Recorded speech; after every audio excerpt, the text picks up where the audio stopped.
Denny Hamlin wraps up the round of 16 with a win at the Bristol night race, advances to the round of 12. Wasn't a very popular win, but Hamlin no doubt has all the momentum right now.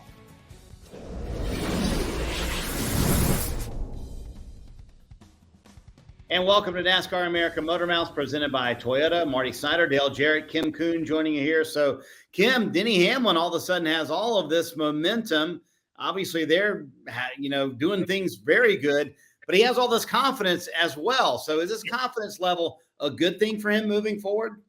I think absolutely this confidence is going to work in his favor. And for Denny, he has said it. He's acknowledged it. We've noticed it. This year just feels very different. Their cars have outright speed. That's giving him the confidence. But then we talk about this role that he's really embracing, this black hat that he is really willing to wear in a way that we haven't seen before. I think that's energizing him in a way that's producing results on the racetrack. He had the potential to sweep the entire first round. You think about that loose wheel at Darlington. He had swept the first two stages of that race. If that loose wheel hadn't happened, we were looking at Denny possibly sweeping the entire round of races for this round of 16. And I think this team is showing that they can be champions. And a lot of that is from the confidence that Denny has and the team has in general, I think. Yeah, what we're seeing, I enjoy. Our fans seem to like our drivers to be vocal to a certain point, and then all of a sudden they've heard too much of them, I guess, and then they start booing the drivers as they win and perform and get a little controversial at the same time. But Denny seems to be having a good time, mainly because he has fast race cars. He's performing at the highest level maybe of his career. As Kim was pointing out, they put themselves in a position with a fast race car for 3 consecutive races and could have swept that, but they did everything that they needed to do. And this is a driver, in my opinion, when you look at the schedule, I don't care where you go, it's going to line up better for Denny Hamlin in any round than it is for any other driver. So I don't blame him for being confident. I enjoy listening to him to a certain extent, but he doesn't care what I think, like most fans. And I think that this is going to carry him a long way. But that, as long as they continue not to make many mistakes, I know he got caught speeding. That's the difficult pit road. So I'm gonna give him a bye on that one because he was able to rebound. But this driver has the confidence and the ability to make this his year. So, DJ, help me understand as an athlete, when you first get booed is probably offensive. It's hurtful, right?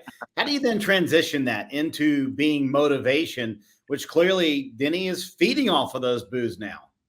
I think generally in situations when you look at the very top echelon of athletes and sports figures, you're generally getting booed because you're winning and you're beating other people's favorite drivers. Just as Denny pointed out, he beat everyone's favorite driver the other night because he beat everybody. And so I think that, yes, I think in earlier in Denny's career, he let this bother him some. And now he's embracing, understanding that the reason he's getting booed mostly now is because he is running up front. He's putting himself in position. He embraces, when the things happen, he basically mans up to it and says, this is the way that I'm going to race and do things. But generally you're getting booed because you're doing so well. And as long as you're doing well, Dale Earnhardt used to talk about that a lot. I get booed a lot, but I also go to the bank and look at my account and it looks pretty good. So, Kim, let's talk about why this will be different for Denny Hamlin this year. He's been in the championship for 4 times, every year but one with Chris Gabehart. Why will this year be different? Like I said, it just feels different. They have the outright speed in their car, but then they're performing at a level that I don't know that we've seen them perform before. And I think this round of 16 showed us a preview of what to expect for the championship in Phoenix. And that is, I think it's going to be Denny and Kyle Larson head to head, with Denny coming out on top. If they can be mistake-free, DJ alluded to it, but that was the one kind of question mark I had. We had the loose wheel in Darlington. We had the speeding penalty in Bristol.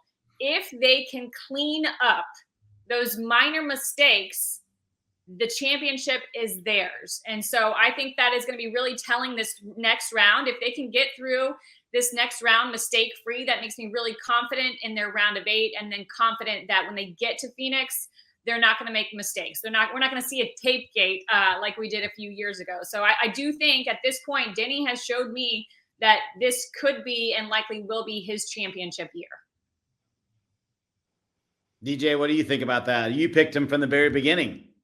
Yeah, I think when you look at the next 7 weeks and races, Denny, maybe his weakest track to me is going to be Phoenix, possibly. I think they have some work to do there. And, you think about the track and the difficulty of it, it should set up perfectly for Denny Hamlin and his team. And this might be the year that it does that. But when you look at the round coming up, Texas, Talladega, and the Roval, you only look at one driver that's left in the playoffs and say, Denny Hamlin could win at all 3 of these. You can't look at Kyle Larson and say he would be one of the favorites at Talladega or the Roval. I think he's going to perform well enough to get his way through there. I think Texas is a very important race for Kyle Larson and his team to get through. But Denny Hamlin, if he should have some kind of issue, he's capable of winning at any of those 3 tracks.